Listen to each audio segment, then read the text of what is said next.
বন্ধুরা, রামায়ণের একটি অজানা তথ্য আজকে আমি তোমাদের সকলের সামনে ছোট্ট করে নাটকের আকারে প্রদর্শন করাচ্ছি।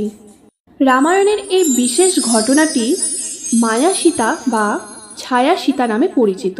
তুলসীদাসের রামরচিত মানস এবং অদ্ভুত রামায়ণ এই কাহিনীর সুন্দর বর্ণনা রয়েছে। লক্ষ্মণ যখন বনের ফল মূল সংগ্রহ করতে বাইরে গিয়েছিলেন, তখন রাবণ আসার ঠিক আগে রাম ও সীতার মধ্যে এই কথোপকথন হয়েছিল। সেই আবেগ ঘন মুহূর্তের একটি সহজ সংলাপ দৃশ্যপটটি আমি ছোট্ট আকারে কার্টুনের মাধ্যমে তোমাদের সকলের সামনে তুলে ধরলাম। দৃশ্যের পটভূমি হচ্ছে অরণ্য কুটির। পঞ্চবটী বনের এক শান্ত দুপুর। কুটিরের বাইরে চারদিকের প্রকৃতি যেন এক অদ্ভুত নিস্তব্ধতায় থমকে গেছে। শ্রীরাম গভীর চিন্তায় মগ্ন। তিনি মায়া বলে বুঝতে পেরেছিলেন যে লঙ্কার রাজা রাবণ সীতাকে হরণ করতে আসছে। তিনি সীতার পবিত্রতা রক্ষা করতে এবং রাক্ষস বংশ ধ্বংসের লীলা শুরু করার জন্য একটি পরিকল্পনা তিনি করেন। তিনি দেবী সীতাকে নিজের কাছে ডাকেন। এরপরেই রাম আর সীতার মধ্যে কথোপকথন হয়। স্নেহভরা গভীর কণ্ঠে সে বলেন যে, সীতা, একবার আমার কাছে এসো। আমি তোমাকে আজ একটি অত্যন্ত গোপনীয় এবং গুরুত্বপূর্ণ কথা বলার আছে।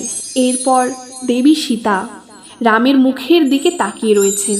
বলুন প্রভু, আপনার চোখে আজ আমি এক অন্য আলো দেখতে পাচ্ছি। কোনো বিপদের সংকেত কি?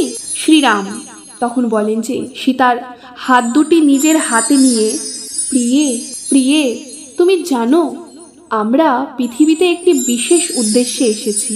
অধর্মের বিনাশ এবং রাক্ষসরাজ রাবণের পাপের ঘরা পূর্ণ হওয়ার সময় এগিয়ে এসেছে। খুব শীঘ্রই রাবণ এখানে ছদ্মবেশে তোমাকে হরণ করতে আসবে। এরপর দেবী সীতা একটু চমকে উঠলেন। রাবণ আমাকে হরণ করবে? কিন্তু স্বামী, আপনার উপস্থিতিতে তা কিভাবে সম্ভব?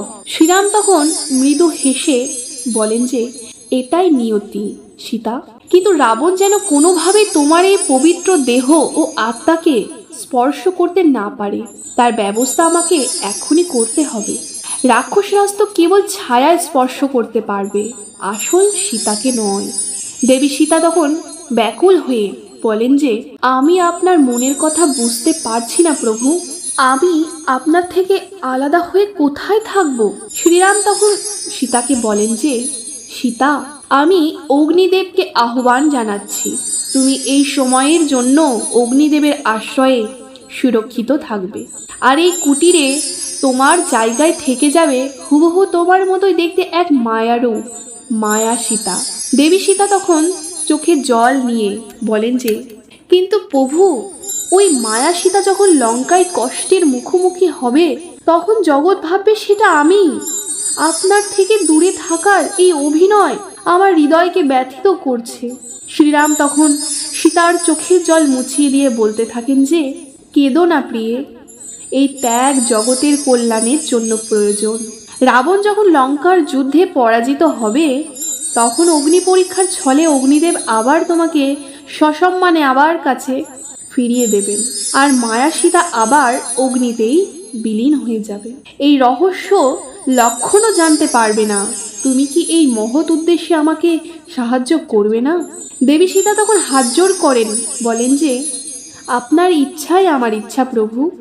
আপনার চরণে আমার ভক্তি অটুট থাকুক। আমি অগ্নিদেবের আশ্রয়ে যাওয়ার জন্য প্রস্তুত। এরপর রামায়ণের এই গল্পে রাম যখন অগ্নিদেবকে আহ্বান করেন, অগ্নিদেব তখন ওখানে প্রকট হন। উনি প্রকট হয়ে মা সীতাকে ওনার অগ্নিদেবে পুরো সজ্জিত করে নেন। দেবী সীতা তখন তার আশ্রয়ে আশ্রিত হয়ে থাকেন। আসলে রামায়ণের এই কাহিনীতে যে আসল সীতাকে আমরা দেখি, সে কিন্তু আসল সীতা নয়। সে ছিল শুধুমাত্র সীতার এক মায়ারূপ সীতা। সমস্ত লঙ্কা কাণ্ড হওয়ার পরে রাবণের মৃত্যুর পরবর্তীতে সীতা অগ্নিতে বিলীন হয়ে যায় এবং সেই অগ্নিতেই চলে আসেন আসল সীতা। বন্ধুরা, তোমাদের এই অজানা কাহিনীটি যদি ভালো লেগে থাকে অবশ্যই লাইক করো, কমেন্ট, সাবস্ক্রাইব দুটোই করে রেখো। দেখা হবে পরের কোনো এক সুন্দর কাহিনী নিয়ে।